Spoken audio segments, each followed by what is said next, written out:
Għal 10 snin sħaħ, il-Gvern Laburista beħ il-ġid ta' pajjiżna lil min offra l-ogħla prezz. Iprostitwixxa l-passaporti u ħoloq atmosfera li waslet għal qtil ta' ġurnalista.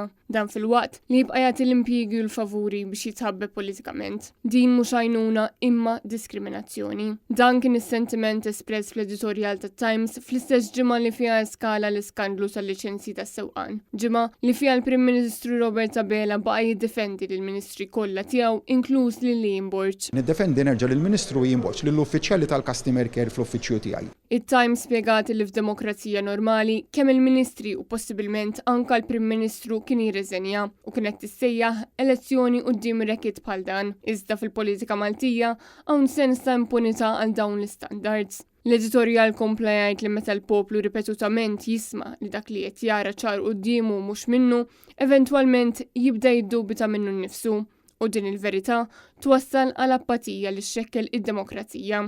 Tattika li skont l-editur tixbaħ il-politika użata minn Donald Trump u Jair Bolsonaro u mhux minn mexxejja Ewropej. Politika li hija forma ta' manipulazzjoni li tintuża biex tinxteret il-misinformazzjoni. Il-ġurnal jgħid li anke jekk dan kien għad biex jgħinu lin-nies ma jispjegax għaliex il-manuvri kienu jsiru fuq WhatsApp, il-bot minn kull traċċa ta' verifika.